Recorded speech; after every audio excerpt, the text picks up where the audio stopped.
Hello all. So last class ಅಲ್ಲಿ we had discussed about the factors influencing the growth of retailing ಅಂತ ಹೇಳಿದ್ದೆ. ಯಾವ ತರ accessibility ಅಥವಾ which are all the things that influence the development of the e-retailing ಅಥವಾ electronic retailing ಅಂತ ಹೇಳಿದಾಗ we had seen about access ಇರ್ಬೋದು, rental cost reduction ಇರ್ಬೋದು, inventory management cost reduction, is and comfortability ಇರ್ಬೋದು, ಅಥವಾ ಕಸ್ಟಮರ್ ಇಂಟ್ರಾಕ್ಷನ್ ಆಗುವಂಥದ್ದು, ಅಥವಾ alternative options ಕೊಡುವಂಥದ್ದು, ಅಥವಾ ಹೇಗೆ ನ್ಯೂಸ್ ಪೇಪರ್ ಅಥವಾ ಟೆಲಿವಿಷನ್ ಮೀಡಿಯಾಗಳಿಂದನೂ ಕೂಡ this e retailing would be ಏನೋ in the verge of development ಅಂತ ಹೇಳುವಂಥದ್ದು, ಅಥವಾ ಹೇಗೆ ಸಾಫ್ಟ್ವೇರ್ ಯೂಸರ್ ಫ್ರೆಂಡ್ಲಿ ಏನೋ ಒಂದು ಟರ್ಮ್ ಆಗಿರಬಹುದು, ಇಲ್ಲ ಅಂದ್ರೆ ಅಥವಾ ಅದ್ರ it has got it's fair share ಅಂತ ಹೇಳುವಂಥದ್ದು. ಅದ್ರ ಜೊತೆಗೆ ಕಸ್ಟಮೈಸೇಷನ್ ಆಫ್ ದಿ ಪ್ರಾಡಕ್ಟ್ ಕೂಡ ಹೇಗೆ ಈ ಡೆವಲಪ್ಮೆಂಟ್ ಆಫ್ ಎಲೆಕ್ಟ್ರಾನಿಕ್ ರಿಟೇಲಿಂಗ್ಗೆ ಸಪೋರ್ಟ್ ಕೊಡುತ್ತೆ ಅಂತ ಕಲ್ತಿದ್ವಿ.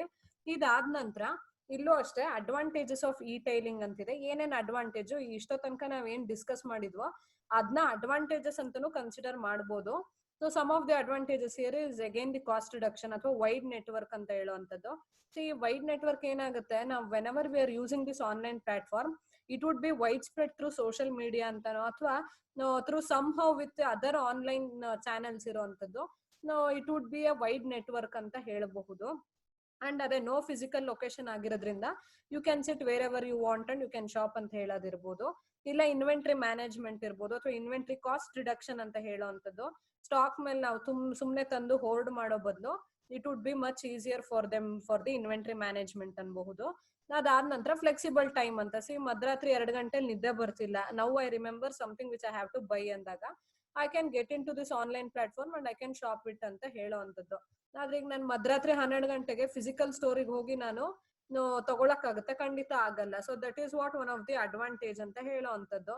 ಇದಾದ ನಂತರ convenience of shopping at home ಅಂತ, ನನ್ನ ಮನೇಲಿದ್ದಾಗ if I remember or if I want, if I am very leisure and I can shop here also. ಅದಾದ ನಂತರ good discounts and lower prices ಅಂತ.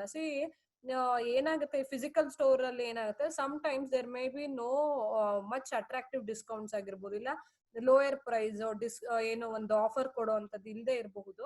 ಆ ಟೈಮಲ್ಲಿ ಏನಾಗುತ್ತೆ, ಈ ಆನ್ಲೈನ್ ಸ್ಟೋರ್ ಅಲ್ಲಿ ಇಷ್ಟೆಲ್ಲ ಅಡ್ವಾಂಟೇಜ್ ಇದ್ದಾಗ they tend to give much lower discount ಅಂತ ಹೇಳುವಂಥದ್ದು. And we can get the product at a very lower price ಅಂತ. ನಾವ್ ಯಾವಾಗ್ಲೂ ನೋಡಿ ಕಂಪೇರ್ ಮಾಡಬಹುದು, ಅಮೆಝಾನ್ ಅಲ್ಲಿ ಎಷ್ಟಿದೆ, ಫ್ಲಿಪ್ಕಾರ್ಟ್ ಅಲ್ಲಿ ಅದೇ ಪ್ರಾಡಕ್ಟ್ ಎಷ್ಟಿದೆ, ಇವ್ರೇನಾದ್ರೂ ಡಿಸ್ಕೌಂಟ್ ಕೊಡ್ತಿದಾರಾ, ಅಥವಾ ಬಿಗ್ ಬಿಲಿಯನ್ ಸೇಲ್ ಇದೆಯಾ, ಈ ತರ ಎಲ್ಲ ನಾವ್ ಏನ್ ಮಾಡ್ತೀವಿ, we tend to search it and we tend to opt for the one which has got the lower price ಅಂತ ಹೇಳುವಂಥದ್ದು. So these are some of the advantages of e retailing ಅಥವಾ ಇ ಟೈಲಿಂಗ್ ಅಂತ ಹೇಳಿದ್ರೆ. So disadvantages ಏನು, ಏನ್ ಬರೀ ನಾವು prospects ಬಗ್ಗೆನೇ ಮಾತಾಡ್ತಿದೀವಿ, ಕಾನ್ಸಿಕ್ವೆನ್ಸಸ್ ಏನಪ್ಪಾ ಅನ್ನೋದಾದ್ರೆ, shopping is still A touch C and here experience ಅಂತ ಹೇಳ್ತಾರೆ. ಯಾವಾಗ್ಲೂ ಅಷ್ಟೇ ನೋಡಿ, ನಾವು ಇತ್ತೀಚೆಗೆ ಎಲ್ಲ ಈ ಅಂತ ಸೇರಿಸ್ಕೊಂಡ್ಬಿಟ್ಟಿದೀವಿ ಲೈಫಿಗೆ. ಅದೊಂಥರ ಈಗ ವರ್ಚುವಲ್ ಲೈಫ್ ಕ್ರಿಯೇಟ್ ಆಗ್ಬಿಟ್ಟಿದೆ.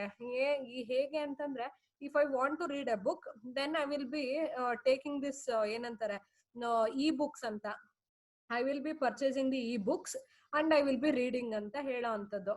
ಈಗ ಟ್ರೆಂಡ್ ಅದಾಗ್ಬಿಟ್ಟಿದೆ. Nobody would want to purchase the product in a physical way. ಅದು ಸುಮ್ನೆ ತಂದಿಲ್ಲೆಲ್ಲೋ ಇಟ್ಟು ಧೂಳ್ ಹಿಡ್ಸಿ ಯಾಕಪ್ಪ, ಓದಾದ್ಮೇಲೆ ಹೆಂಗಿದ್ರು ಅದನ್ನ ಮೂಲೆಗೆ ಹಾಕ್ತಿವಿ, ತಡಿ ಇ ಬುಕ್ಸ್ ನ ಪರ್ಚೇಸ್ ಮಾಡಿ ಆನ್ಲೈನ್ ಅಲ್ಲೇ ಓದಿ ಅತ್ಲಾಗೆ ಮರ್ತ್ ಬಿಡೋಣ ಅನ್ನೋ ಒಂದು ಕಾನ್ಸೆಪ್ಟ್. ಆತರ ಅಂದಾಗ how many of you have experienced, ನಾವು ನಿಜವಾಗ್ಲೂ ಒಂದು ಬುಕ್ ನ ಏನಂತಾರೆ ಫಿಸಿಕಲ್ ಆಗಿ ಪ್ರಿಂಟ್ ತೆಗೆಸ್ಕೊಂಡು ಆ ಟೆಕ್ಸ್ಟ್ ಬುಕ್ಸ್ ನ ಓದೋ ಫೀಲೇ ಬೇರೆ, ಈ ತರ ಒಂದು ಏನಂತಾರೆ ಇ ಬುಕ್ಸ್ ಓದೋ ಫೀಲೇ ಬೇರೆ ಅಂತ ಹೇಳಬಹುದು. Now you people might have experienced, ಈ COVID-19 ಬಂದಾಗಿಂದ ಏನಾಗುತ್ತೆ, ನಾವು ಎವ್ರಿಥಿಂಗ್ ಈಸ್ ಬೀನ್ ಆಟೋಮೆಟೈಸ್ಡ್. ಅಂದ್ರೆ ನಾವೀಗ ಟೀಚ್ ಮಾಡ್ತಿರೋದು it is through an online platform. How many of you are feeling a good ಅಥವಾ you have a feel good about this e teaching ಅಂತ ಹೇಳೋ ಅಂಥದ್ದು. Nobody would want to go for this e teaching, ಯಾಕಂದ್ರೆ this may not be much effective ಅಂತ. ಯಾಕಂದ್ರೆ ಇಲ್ಲಿ 2 way interaction ಇಲ್ಲ and there is no face to face reactions ಇರ್ಬೋದು. And sometimes ಇಲ್ಲಿ ಏನಾಗುತ್ತೆ, ಓನ್ಲಿ 1 ವೇ ಕಮ್ಯುನಿಕೇಶನ್ ಆಗಿ create ಆಗ್ಬಿಟ್ಟಿರುತ್ತೆ.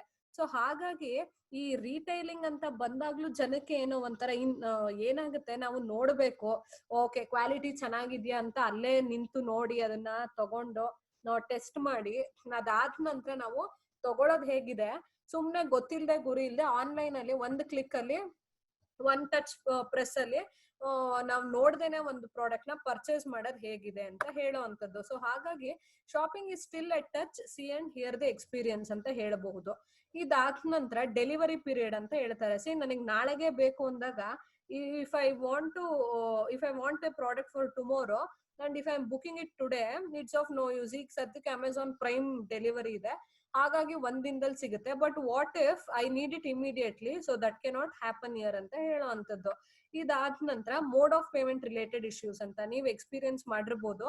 ಎಷ್ಟೋ ಸತಿ ನಾವೇನ್ ಪೇ ಮಾಡಿರ್ತೀವಿ ಡೆಬಿಟ್ ಆಗ್ಬಿಟ್ಟಿರುತ್ತೆ, ಬಟ್ ಅಲ್ಲಿ ಏನಾಗಿರುತ್ತೆ, ಕನ್ಫರ್ಮೇಶನ್ ಸಿಕ್ಕಿರೋದಿಲ್ಲ. ಸೊ ಇಲ್ಲಿ ಏನಾಯ್ತು, ಪೇಮೆಂಟ್ ಇಶ್ಯೂಸ್ ಕ್ರಿಯೇಟ್ ಆಗುತ್ತೆ, ಮತ್ತೆ ಅದಕ್ಕೆ ರೀಫಂಡ್ ಕೊಡ್ತಾರೆ. ಇಲ್ಲ ಒಂದೊಂದ್ಸತಿ ಸರ್ವಿಸ್ ಚೆನ್ನಾಗಿಲ್ಲ ನಾವು ಕಂಪ್ಲೇಂಟ್ ಮಾಡಿದ್ರೆ ಅದಕ್ಕೆ ಒಂದ್ ಏನೋ ಯುನೀಕ್ ಕೋಡ್ ಕೊಟ್ಟಿರ್ತಾರೆ, ನಾವ್ ಅದನ್ನ ಯುಟಿಲೈಸ್ ಮಾಡಿ ನೆಕ್ಸ್ಟ್ ಆರ್ಡರ್ ಅಲ್ಲಿ ಒಂದು ಡಿಸ್ಕೌಂಟ್ ತಗೊಳ್ಳೋ ಅಂತದ್ದು. ಇದೆಲ್ಲ ಒಂದ್ ಏನಾಗುತ್ತೆ, ದಿಸ್ ಬಿಕಮ್ಸ್ ಕಾಂಪ್ಲೆಕ್ಸ್ ಅಂತ. Who will remember this unique code to get it redeemed ಅಂತ ಹೇಳೋ ಅಂತದ್ದು. ನಮ್ಗೆ ಏನಿದ್ರು ಜನಕ್ಕೆ ಹೆಂಗಿರ್ಬೇಕು ಅಂದ್ರೆ, ಸಿ ರೆಡಿಮೇಡ್ ಇರ್ಬೇಕು. ನಾನು ಇವಾಗ ತಗೋತಿದೀನಿ ಅಂದ್ರೆ ಅಲ್ಲೇ ಮ್ಯಾಟರ್ ನ ಸೆಟ್ಲ್ ಮಾಡಿ ಬರೋ ತರ ಇರ್ಬೇಕು. ಅಂಡ್ ಐ ನೀಡ್ ನಾಟ್, ಅಥವಾ nobody would like to drag this issues ಅಂತ ಹೇಳೋ ಅಂತದ್ದು. ಇದಾದ ನಂತರ ಟೆಕ್ನಿಕಲ್ ಇಶ್ಯೂಸ್ ಆರ್ ಗ್ಲಿಚಸ್ ಅಂತ ಅಂತಾರೆ. ನಾನಿವಾಗ ಎಲ್ಲ ನಮ್ಮ ಕಾರ್ಟಿಗೆ ಏನಿರುತ್ತೋ ಈ ಕಾರ್ಟಿಗೆ ಎಲ್ಲ ಸೆಲೆಕ್ಟ್ ಮಾಡಿರ್ತೀನಿ ಪ್ರಾಡಕ್ಟ್ ನ, ಅಲ್ಲಿ ಏನೋ ಒಂದು ಟೆಕ್ನಿಕಲ್ ಗ್ಲಿಚ್ ಸ್ಟಾರ್ಟ್ ಆಯ್ತು ಅಂತಂದ್ರೆ ನಾನು ಏನ್ ಮಾಡಿದೀನಿ ಅಷ್ಟು ಹೋಗೋ ಅಂತದ್ದು. ಸೊ ಇಲ್ಲಿ ಮತ್ತೇನಾಯ್ತು, all this while what I have spent the time on selecting the product, it will be went in vain, ಅಥವಾ it will be a waste of time ಅಂತ ಹೇಳೋ ಅಂತದ್ದು. ಸೊ ಅದು ಪೇಮೆಂಟ್ ರಿಲೇಟೆಡ್ ಅಲ್ಲೂ ಹಾಗೆ ಆಗುತ್ತೆ. ಇನ್ನೇನ್ ಪೇ ಆಗ್ತಿರುತ್ತೆ ಅಷ್ಟ್ರಲ್ಲಿ ಗೇಟ್ ವೇ ಬಂದಿರ್ತೀವಿ, ಪೇಮೆಂಟ್ ಗೇಟ್ ವೇಗೆ ಅಷ್ಟ್ರಲ್ಲಿ ಇಂಟರ್ನೆಟ್ ಕನೆಕ್ಟಿವಿಟಿ ಹೋಯ್ತು ಅಂತಂದ್ರೆ ಅರ್ಧ ಅಲ್ಲಿ ಡೆಬಿಟ್ ಆಗಿರುತ್ತೆ, ಅಥವಾ ಇಲ್ಲ ಅರ್ಧ ಇನ್ನೇನೋ ಆಗಿರುತ್ತೆ, and everything will be unheard ಅಂತ ಹೇಳೋ ಅಂತದ್ದು. ಇದಾದ ನಂತರ ಪರ್ಸನಲ್ ಇನ್ಫಾರ್ಮೇಶನ್ ಅಂತ ಹೇಳ್ತಾರೆ. ಸಿ ನೀವೀಗ ಯಾವ್ದೇ ಅಪ್ಲಿಕೇಶನ್ ಡೌನ್ಲೋಡ್ ಮಾಡ್ಕೊಳ್ಳಿ, ಎಲ್ಲದಕ್ಕೂ this application wants the accessibility of contacts, accessibility of information, 108 terms and conditions ಕೊಡುತ್ತೆ. And how many of us would like, we are very much ಏನು patient enough to go through all this terms and conditions. ಯಾರು ಓದಲ್ಲ, ಎಲ್ಲದಕ್ಕೂ agri agri ಅಂತ ಕೊಟ್ಕೊಂಡು ಹೋಗಿರ್ತೀವಿ.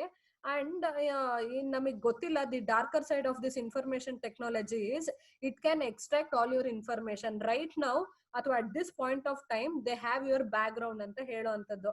ನೀವ್ ಏನ್ ಸರ್ಚ್ ಮಾಡ್ತೀರಾ, ಏನ್ ನೋಡ್ತೀರಾ, ಅಥವಾ ನೀವ್ ಯಾವ್ದ್ರಲ್ಲಿ ಇಂಟ್ರೆಸ್ಟೆಡ್ ಇದೆ, ನೀವ್ ಎಷ್ಟು ಸತಿ ಟ್ರಾನ್ಸಾಕ್ಷನ್ ಮಾಡ್ತೀರಾ, ಯಾವ ಪ್ರಾಡಕ್ಟ್ ನ ಸರ್ಚ್ ಮಾಡ್ತೀರಾ, ಯಾವ ಆರ್ಟಿಕಲ್ ಓದ್ತೀರಾ, ಎಲ್ಲದಕ್ಕೂ ಎಲ್ಲಾ ವಿಷಯನೂ ತಿಳಿದಿರೋ ಅಂತದ್ದು. ಹಾಗಾಗಿ ನೀವ್ ನೋಡಿ, ನಾನ್ ಟೈಮ್ ಅಂಡ್ ಅಗೇನ್ ಹೇಳ್ತಿರ್ತೀನಿ, ನಾನು ಫ್ಲಿಪ್ಕಾರ್ಟ್ ಅಲ್ಲಿ ಏನ್ ಸರ್ಚ್ ಮಾಡಿರ್ತೀನೋ ದ ವೆರಿ ನೆಕ್ಸ್ಟ್ ಮೊಮೆಂಟ್ ನಾನು ಫೇಸ್ಬುಕ್ ಹೋದ್ರೆ ನಾನು ಅಲ್ಲಿ ಏನ್ ಸರ್ಚ್ ಮಾಡ್ತಿರ್ತೀನಿ ಅದೇ ಪ್ರಾಡಕ್ಟ್ ಇಲ್ಲಿ ಅಡ್ವರ್ಟೈಸ್ಮೆಂಟ್ ತೋರಿಸ್ತಿರುತ್ತೆ. ಹೇಗೆ? It is because of the data leakage ಅಂತ ಹೇಳೋ ಅಂತದ್ದು. And along with that they have got all the information regarding our personal details ಅಂತಾನು ಹೇಳೋ ಅಂತದ್ದು. These are some of the darker side of ಈ ರಿಟೈಲಿಂಗ್ ಅಂತ ಹೇಳಿದ್ರೆ ತಪ್ಪಾಗ್ಲಾರ್ದು ಅಂತ ಹೇಳೋ ಅಂತದ್ದು. ಇದಾದ ನಂತರ ಸಿ ಈಗ ಇಷ್ಟೋ ತನಕ ಬರೀ ಇನ್ಫಾರ್ಮೇಶನ್ ಟೆಕ್ನಾಲಜಿ ಆನ್ಲೈನ್ ಅಂತ ಆಯ್ತು. ಏನು ವಾಟ್ ಈಸ್ ಇಟ್ಸ್ ಫ್ಯೂಚರ್ ಅಂತ ಕೇಳಿದ್ರೆ, ಅಥವಾ where are we going with this electronic retailing ಅಂತ ಕೇಳಿದ್ರೆ, ಅದಕ್ಕೆ ನೋಡಿ ಇನ್ಸ್ಟೋರ್ ಪಿಕಪ್ ಅಂತ ಒಂದು ಕಾನ್ಸೆಪ್ಟ್. ಇಲ್ಲಿ ಇನ್ಸ್ಟೋರ್ ಪಿಕಪ್ ಅಂತ ಅಂದ್ರೆ ಇವಾಗ ಇದು ಇಟ್ ಈಸ್ ಆಲ್ರೆಡಿ ಬಿನ್ ಚಾನಲೈಸ್ಡ್ ಅಂತ ಹೇಳ್ಬೋದು. ನಮ್ಮ ದೇಶದಲ್ಲಿ ಇದು ಕಡಿಮೆ, ಬಟ್ ಎನಿವೇ ಈ US UK ಗೆಲ್ಲ ಹೋದ್ರೆ ನೀವು ಬರಕ್ಕೂ ಮುಂಚೆ ನೀವ್ ಏನ್ ಮಾಡಿರ್ಬೋದು, ಯಾವ ಪ್ರಾಡಕ್ಟ್ ಬೇಕೋ ಅದನ್ನ ಆರ್ಡರ್ ಮಾಡಿರ್ಬೋದು, ಅಲ್ಲಿ ಹೋಗಿ ಪಿಕ್ ಮಾಡ್ಕೋಬಹುದು. ಇಲ್ಲೂ ಅಮೆಝಾನ್ ಅಲ್ಲಿ ಅದೇ ತರ ಒಂದು ಆಪ್ಷನ್ ಇದೆ. ನಾವು ಆನ್ ಹೋಮ್ ಡೆಲಿವರಿ ಬೇಕು, ಅಥವಾ ಇಲ್ಲಿ ಸೆಲೆಕ್ಟೆಡ್ ಸ್ಟೋರ್ಸ್ ಇರುತ್ತೆ, ಅಲ್ಲೇ ಬಂದ್ ಪಿಕ್ ಮಾಡ್ಕೋತಿರೋ ಅಂತ ಒಂದು ಆಪ್ಷನ್ ಕೇಳುತ್ತೆ. ನೀವು ಪ್ರಾಬಬ್ಲಿ ಮೈಟ್ ಹ್ಯಾವ್ ಸೀನ್ ಅಂತ. ನಾವೇನ್ ಮಾಡ್ತೀವಿ, if you are interested in going and getting it, we will select the in store pickup. ಇಲ್ಲಪ್ಪ ಮನೆಗೆ ತಂದ್ಕೊಡಿ ಅನ್ನೋದಾದ್ರೆ ಇಟ್ಸ್ ಓಕೆ. ಸೊ ಈ ತರ ಇನ್ಸ್ಟೋರ್ ಪಿಕಪ್ ಆಪ್ಷನ್ ಇದೆ. This could be the future of electronic retailing ಅಂತ ಹೇಳೋ ಅಂತದ್ದು. ಅದಾದ ನಂತರ ಮೊಬೈಲ್ ಅಪ್ಲಿಕೇಶನ್ಸ್ ಇದೆ. ಆಬ್ವಿಯಸ್ಲಿ ಎಲ್ಲದಕ್ಕೂ ಆಪ್ಸ್ ನ ಡೌನ್ಲೋಡ್ ಮಾಡ್ತೀವಿ. ಡಾಮಿನೋಸ್ಗೆ ಈಗ ಅಪ್ಲಿಕೇಶನ್ ಡೌನ್ಲೋಡ್ ಮಾಡ್ಕೊಳ್ಳಿ and you will be getting a huge discount ಅಂತ ಹೇಳ್ಬಿಡ್ತಾರೆ. ಅವಾಗ ನಾವು ಅಪ್ಲಿಕೇಶನ್ ಡೌನ್ಲೋಡ್ ಮಾಡಿ we will be ordering the product through it ಅಂತ ಹೇಳೋ ಅಂತದ್ದು. ಅದು ಬಿಟ್ಟು ಇನ್ನೊಂದೇನು ಪ್ರಾಸ್ಪೆಕ್ಟ್ಸ್ ಇದ್ರದ್ದು ಅಂದ್ರೆ ಅಪ್ಲೋಡಿಂಗ್ ವಿಡಿಯೋಸ್ ಅಂತ. ನಾನು ಅವಾಗ್ಲೇ ಹೇಳ್ದೆ ಲಾಸ್ಟ್ ಸೆಷನ್ ಅಲ್ಲಿ. ಕೆಲವೊಬ್ರು they will be very happy with the product and they try to upload the video which is related to the certain retail store product ಅಂತ ಅವ್ರೇನ್ ಮಾಡ್ತಾರೆ ಆ ಒಂದು ಫೇಸ್ಬುಕ್ ಪೇಜ್ ಅಥವಾ ಯಾವ್ದೋ ಒಂದು ಸೋಷಿಯಲ್ ಮೀಡಿಯಾ ಪೇಜ್ ಅಲ್ಲ ಅಥವಾ ಅವ್ರ ಅಪ್ಲಿಕೇಶನ್ ಇರುತ್ತೆ, ಅಲ್ಲೇನ್ ಮಾಡ್ತಾರೆ ಅವ್ರು ಅದನ್ನ ಅಡ್ವರ್ಟೈಸಿಂಗ್ ಆಗಿ ಕನ್ವರ್ಟ್ ಮಾಡ್ಕೊಂಡ್ಬಿಡ್ತಾರೆ. So that is how you can also upload the videos ಅಂತ ಹೇಳುವಂಥದ್ದು. ಫಾರ್ ಎಕ್ಸಾಂಪಲ್ ಇದಕ್ಕೆ ಟ್ರೈಪೋಟೋ ಅಂತ ಒಂದು ಟ್ರಾವೆಲರ್ಸ್ ಕಮ್ಯುನಿಟಿ ಇದೆ. ಇವ್ರು ಏನ್ ಮಾಡ್ತಾರೆ, ನೀವ್ ಎಲ್ಲೆಲ್ಲಿ ಹೊಸ ಜಾಗಕ್ಕೆ ಹೋಗಿದ್ದೀರಾ ಅದ್ರದ್ದು ವಿಡಿಯೋಸ್ ಅಥವಾ ಫೋಟೋಸ್ ಹಾಕಿ ಅಂತ ಅವರೇ ಹೇಳಿರ್ತಾರೆ. And for which they give us the tag of traveller ಅಂತ ಕೊಡೋ ಅಂತದ್ದು ಅಥವಾ ಬ್ಲಾಗರ್ ಅಂತನೋ ಏನೋ ಒಂದು ನಿಮ್ಗೆ ಟ್ಯಾಗ್ ಕೊಡ್ತಾರೆ. To earn it you people have to photograph some of the nicest place ಅಂತ ಹೇಳುವಂಥದ್ದು ಅಥವಾ ವಿಚ್ ಇಸ್ ಅನ್ಎಕ್ಸ್ಪ್ಲೋರ್ಡ್ ಅಂತ ಹೇಳುವಂಥದ್ದು. ಅಂತದ್ನ ಏನ್ ಮಾಡ್ತೀರಾ, ವಿಡಿಯೋಸ್ ಅಪ್ಲೋಡ್ ಮಾಡಿ ನೀವು ಟ್ರೈಪೋಟೋಗೆ ಹ್ಯಾಶ್ ಟ್ಯಾಗ್ ಮಾಡಿ ಟ್ಯಾಗ್ ಮಾಡ್ತೀರಾ. ಇಲ್ಲಿ ಏನಾಯ್ತು, ನಾವು ದಿಸ್ ಪೀಪಲ್ ಅಥವಾ ಈ ಟ್ರೈಪೋಟೋ ಕಮ್ಯುನಿಟಿ ಅವ್ರು ಏನಿದಾರೋ they use your video or photographs to channelise their ಏನು ಕಮ್ಯುನಿಟಿ ಅಂತ ಹೇಳುವಂಥದ್ದು. So this is also a future of electronic retailing ಅಂತ ಹೇಳುವಂಥದ್ದು. ಇದಾದ ನಂತರ ಸೋಷಿಯಲ್ ನೆಟ್ವರ್ಕಿಂಗ್ ಅಂತ ಒಂದು ಕಾನ್ಸೆಪ್ಟ್ ಇದೆ. ಹೇಳಿದ್ನಲ್ಲ, ಒಬ್ರಿಂದ ಒಬ್ರಿಗೆ ವಿಷಯಗಳು ತಿಳಿತಾ ಹೋಗ್ತವೆ through by way of mass ಮೀಡಿಯಾನು ಇರ್ಬೋದು, ಇಲ್ಲ ಸೋಷಿಯಲ್ ಮೀಡಿಯಾನು ಇರ್ಬೋದು. ಒಬ್ರಿಂದ ಒಬ್ರಿಗೆ ಏನಾಗುತ್ತೆ ವಿಷಯ ತಿಳಿಯುವಂತ ಒಂದು concept. And this is also possible when ever we are talking about the electronic retailing ಅಂತ. ಇದಾದ ನಂತರ ಇಂಟರ್ನ್ಯಾಷನಲ್ ರಿಟೇಲಿಂಗ್ ಅಂತ ಒಂದು ಕಾನ್ಸೆಪ್ಟ್ ಇದೆ. ಈ ಇಂಟರ್ನ್ಯಾಷನಲ್ ರಿಟೇಲಿಂಗ್ ಅಂತಂದ್ರೇನು, ವಿ ಟ್ರೈ ಟು ಏನಂತಾರೆ, for example okay we try to sell our product in the overseas also. ಆ ತರ ಒಂದು ಪ್ರೊಜೆಕ್ಷನ್ ಇರುತ್ತೆ. ಹೆಂಗೆ ಅಂತಂದ್ರೆ, ಫಾರ್ ಎಕ್ಸಾಂಪಲ್ ಝಾರಾ ಅಂತ ಒಂದು ಬ್ರ್ಯಾಂಡ್ ಇದೆ and I could use this example in a very well manner ಅಂತ. ಈ ಝಾರಾ ಏನು, this is a brand where in ಅದು ಈ ಝಾರಾ ಅನ್ನೋದು ಏನಾಯ್ತು, it is a foreign brand ಅಂತಾನೆ ಅನ್ಕೊಳ್ಳಿ. And now people have very affinity towards it, ಎಲ್ಲಿ ಇಂಡಿಯನ್ ಪೀಪಲ್ಗುನುವೆ. ಈಗ ಏನ್ ಮಾಡ್ತಿದ್ದಾರೆ ಅವರು, ಇಂಟರ್ನ್ಯಾಷನಲ್ ರಿಟೇಲಿಂಗ್ ಆಗೋಯ್ತು. ಯಾಕಂದ್ರೆ ಅಲ್ಲಿರೋ ಒಂದು ಎಸ್ಟಾಬ್ಲಿಷ್ಮೆಂಟ್ ಇಲ್ಲೂ ತಂದು ಎಸ್ಟಾಬ್ಲಿಷ್ ಮಾಡಿದ್ದಾರೆ and they are doing very well ಅಂತ ಹೇಳುವಂತದ್ದು. And such concept is called as international retailing ಅಂತ. ಒಂದು ಬ್ರ್ಯಾಂಡ್ ಯಾವ್ದೋ ಒಂದು ಕಂಟ್ರಿ ಕ್ಲಿಕ್ ಆಗಿರುತ್ತೆ, they try to sell the same product in another country using the same name ಅಂತ ಹೇಳುವಂತದ್ದು. And this could be the future of electronic retailing ಅಂತ ಹೇಳುವಂತದ್ದು. ಇದಾದ ನಂತರ these are some of the factors affecting the use of IT in retailing ಅಂತ. ಇಷ್ಟೋ ತನಕ ಏನು ಇನ್ಫ್ಲೂಯೆನ್ಸಿಂಗ್ ಆಯ್ತು. ಇವಾಗ which are all the factors that affects the use of IT in retailing ಅನ್ನೋದಾದ್ರೆ, ಫಸ್ಟ್ ನೋಡಿ, scale and scope of operation ಅಂತ ಹೇಳ್ತಾರೆ. ಯಾವಾಗ್ಲೂ ಅಷ್ಟೇ, ನಾವ್ ಯಾವ್ದೋ ಒಂದು ಡಿಸಿಷನ್ ತಗೋಬೇಕು ಅನ್ನೋದಾದ್ರೆ we have to properly analyse the situation ಅಂತ ಹೇಳುವಂತದ್ದು. ಯಾಕಂದ್ರೆ we would be very much interested in ಏನು going for the online retailing ಅಂತಂದ್ರೆ, before that you should know what is your scale and what is the size of your operation ಅಂತ ಹೇಳುವಂತದ್ದು. ನಂದೊಂದು ಚಿಕ್ಕದು ಕಿರಾಣಿ ಅಂಗಡಿ ಇಟ್ಕೊಂಡ್ರೆ nobody would be interested to make an online shopping. ಹಾಗಾಗಿ ಏನು, it would be much better if I establish the physical store ಅಂತ ಹೇಳುವಂತದ್ದು. ಹಾಗಾಗಿ before you get into this online platform or before you decide ಏನು integrating the information technology, you first have to decide the scale and scope of the operation. ಇದಾದ ನಂತರ ಎಷ್ಟು financial resource availability ಇದೆ ನಿಮ್ಮ ಹತ್ರ. If you are very much a big shot and you can invest a hell lot of money ಅಂತಂದ್ರೆ go for it. There is no one to there is nobody who can limit you ಅಂತ ಹೇಳುವಂತದ್ದು ಅಥವಾ control you ಅಂತ ಹೇಳುವಂತದ್ದು. ಆದ್ರೆ if I have a very limited resource, ನಮಗೆ ಏನಂತ is it really possible that I invest in an online platform and is it really possible to get the returns back ಅಂತ ಒಂದು ಕ್ವಶನ್ಗೆ answer ಕೊಡೋ ತರ ಇರಬೇಕು. ಸೊ ಹಾಗಾಗಿ ಫಸ್ಟ್ ನಂದು ಸ್ಕೇಲ್ ಆಫ್ ಆಪರೇಷನ್ ಏನು ಅಥವಾ ಸ್ಕೋಪ್ ಆಫ್ ಆಪರೇಷನ್ ಎಷ್ಟು ಸೈಜು ಅಥವಾ ಎಷ್ಟು ಯಾವ ರೇಂಜ್ ನಾನು ಸ್ಟ್ರೆಚ್ ಮಾಡ್ಬೇಕು ಅಂತಿದ್ದೀನಿ ಅಂತ ಡಿಸೈಡ್ ಮಾಡ್ಬೇಕು. ಎರಡನೇದು ನನ್ನ ಫಿನಾನ್ಷಿಯಲ್ ರಿಸೋರ್ಸ್ ಸ್ಟೆಬಿಲಿಟಿ ಎಷ್ಟಿದೆ ಅಥವಾ ನನ್ನ ಬ್ಯಾಕಪ್ ಎಷ್ಟಿದೆ ಅದನ್ನ ನಾವು ನೋಡ್ಕೋಬೇಕಾಗತ್ತೆ. ಅದ್ರ ಜೊತೆಗೆ the nature and type of the business ಅಂತ ಹೇಳ್ತಾರೆ. ಅದನ್ನೇ ಹೇಳಿದ್ದು, ಯಾವ ತರ ಬಿಸ್ನೆಸ್ ಕ್ಲಿಕ್ ಆಗುತ್ತೆ ನಾನು ಆನ್ಲೈನ್ ಹೋದ್ರೆ ಅನ್ನೋದು ಗೊತ್ತಿರ್ಬೇಕು. ಯಾಕಂದ್ರೆ ಈಗ ನೋಡಿ, ಈ ಪೂಜೆ ಮಾಡೋರು ಅರ್ಚಕರು ಕೂಡ ಆನ್ಲೈನ್ಗೆ ಬಂದ್ಬಿಟ್ರು. ಇವಾಗ ನೀವ್ ಏನ್ ಮಾಡ್ಬೋದು, ಆನ್ಲೈನ್ ಅಲ್ಲೇ ಯು ಕ್ಯಾನ್ ಬುಕ್ ಅರ್ಚಕರು ಅಂತ ಹೇಳೋ ಅಂತದ್ದು. ಈ ಅರ್ಚಕರು ಏನಿರ್ತಾರೋ ಆನ್ಲೈನ್ ಬಂದ್ರು it is not much useful ಅಂತ. ಯಾಕಂದ್ರೆ ಬಾಯಿಂದ ಬಾಯಿಗೆ ಹರಡಿ ಅವರ ಒಂದು ಏನು ಗುಡ್ ವಿಲ್ ಬೆಳ್ದಿರುತ್ತೆ ಅಂತವ್ರನ್ನೇ ಇವರು ಸೆಲೆಕ್ಟ್ ಮಾಡ್ತಾರೆ ಹೊರತು ದೇರ್ ಇಸ್ ನೋ ಬಡಿ ಹೂ ಸರ್ಚಸ್ ಸಚ್ ಏನು ಅರ್ಚಕಾಸ್ ಇನ್ ಆನ್ಲೈನ್ ಅಂತ ಹೇಳುವಂಥದ್ದು, ದಟ್ ವಿಲ್ ಬಿ ವೇಸ್ಟ್ ಅಂತ. ಆ ತರ ಒಂದು ಅಕ್ಯುಮುಲೇಟ್ ಮಾಡಿ ಅದಕ್ಕೆ ಒಂದು ಪ್ಲಾಟ್ಫಾರ್ಮ್ ಕ್ರಿಯೇಟ್ ಮಾಡಿದ್ರೆ ಅದು ದಡ್ಡತನ ಅಂತ ಹೇಳ್ಬೋದು. But I don't know, may be people are doing that also ಅಂತ ಹೇಳೋ ಅಂತದ್ದು. ಸೊ ಹಾಗಾಗಿ ನೀವ್ ಯಾವ ಪ್ರಾಡಕ್ಟ್ ನ ಸೇಲ್ ಮಾಡ್ತೀರೋ ಆ ಬೇಸಿಸ್ ಮೇಲೆ ನಾನು IT ಅಥವಾ ಏನು ಆನ್ಲೈನ್ ಹೋಗ್ಲೋ ಬೇಡವೋ ಅಂತ ಡಿಸೈಡ್ ಮಾಡ್ಬೇಕು. ಸುಮ್ನೆ ಎಲ್ಲಾ ಪ್ರಾಡಕ್ಟ್ಗೂ online is not at all useful ಅಂತ ಹೇಳೋ ಅಂತದ್ದು. ಅದಾದ ನಂತರ the availability of human resource ಅಂತ ಹೇಳ್ತಾರೆ, ಎಷ್ಟು ಜನ ಲೇಬರ್ ಸಿಗ್ತಾರೆ ಅಂಡ್ ಏನು ಎಷ್ಟು how well they are skillful ಅನ್ನೋದ್ರ ಮೇಲೂ ನೀವು you can decide to use the IT or not ಅಂತ ಹೇಳೋ ಅಂತದ್ದು. ಅದಾದ ನಂತರ unique needs of technology in retail ಅಂತ ಹೇಳ್ತಾರೆ. ಅಂದ್ರೆ ಈ unique needs of technology in retail ಅಂತಂದ್ರೆ ಅದ ಇದು ಎಷ್ಟು ವಾಟ್ ಈಸ್ ದಿ ಏನಂತಾರಪ್ಪ ಅದಕ್ಕೆ, okay, what is the level or what is the extent the technology is needful in your store ಅಂತ ಹೇಳುವಂಥದ್ದು. So what are all the is there any uniqueness or unique needs of technology which you have to implement in the retail ಅನ್ನೋದು ನೋಡುವಂಥದ್ದು. ಅದಾದ ನಂತರ trends ಇನ್ consumer spending ಅಂತ ಹೇಳ್ತಾರೆ. So ಜನ spend ಮಾಡ್ತಿದ್ರೆ you can earn a revenue ಅಂತ ಹೇಳೋವಂಥದ್ದು.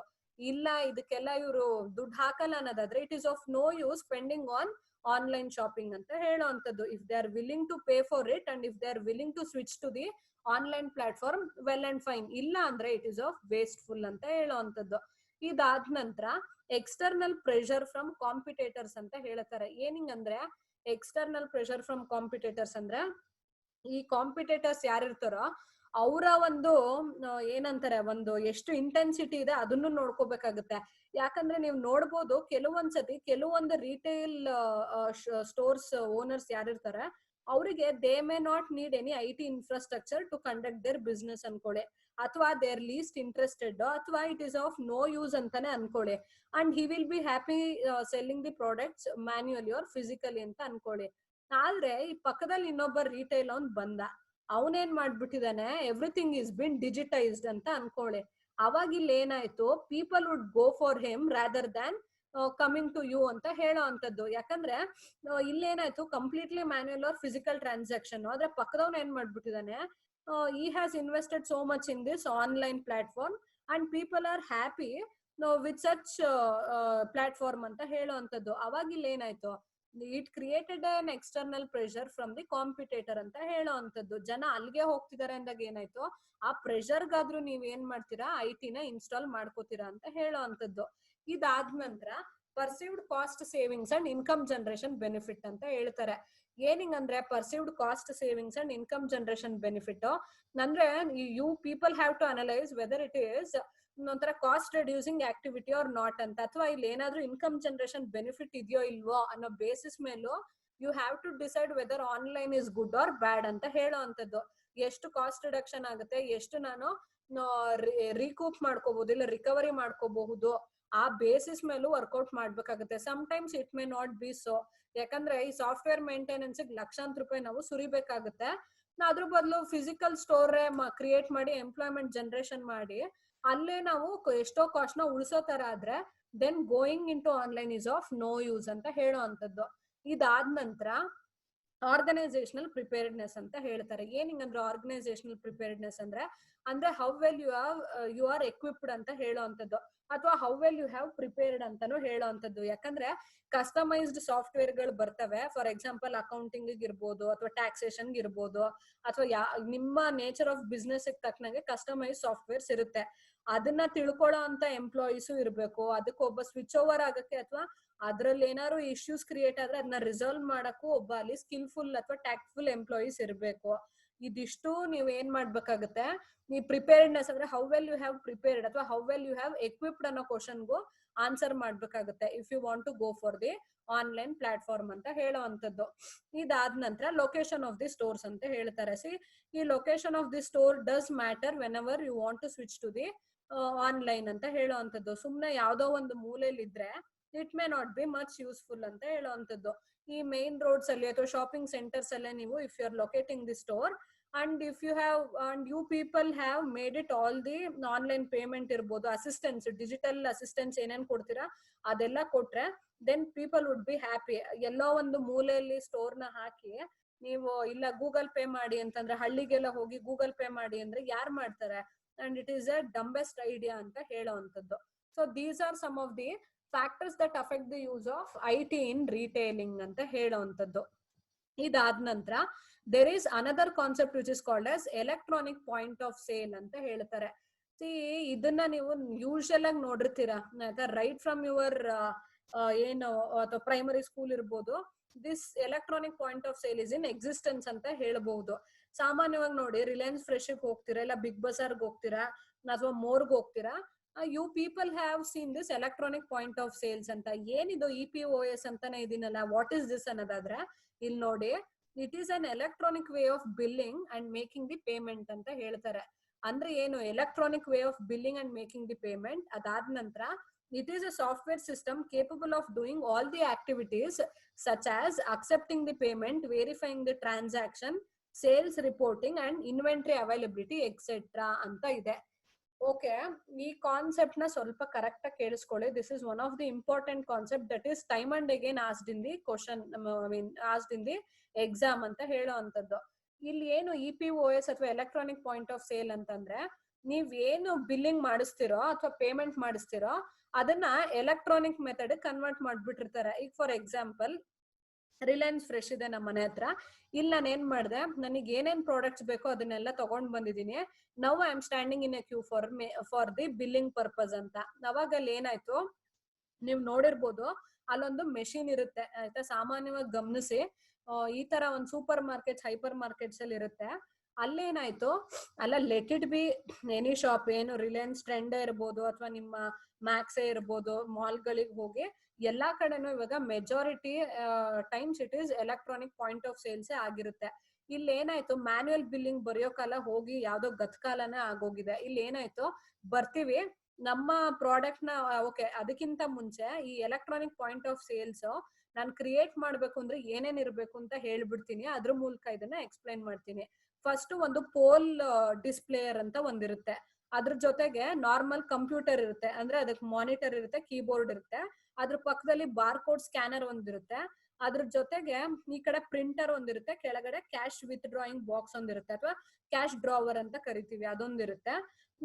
ಅದ್ರ ಜೊತೆಗೆ ಒಂದು ಎಲೆಕ್ಟ್ರಾನಿಕ್ ಸ್ವೈಪಿಂಗ್ ಮೆಷಿನ್ ಒಂದಿರುತ್ತೆ. So these are all the ಏನು ಒಂಥರ ಆರ್ಗನ್ಸ್ ಅಂತಾನೆ ಹೇಳ್ಬೋದು, organs for the electronic point of sales ಅಂತ ಹೇಳ್ಬೋದು. ಇವಾಗ ಏನಾಯ್ತು, ನಾನು ಪ್ರಾಡಕ್ಟ್ ನ ಏನ್ ಪರ್ಚೇಸ್ ಮಾಡಿದೀನಿ ಅದನ್ನ ನಾನು ಬಿಲ್ಲಿಂಗ್ ಕೌಂಟರ್ ತಂದೆ and everything is been scanned through the bar code scanner.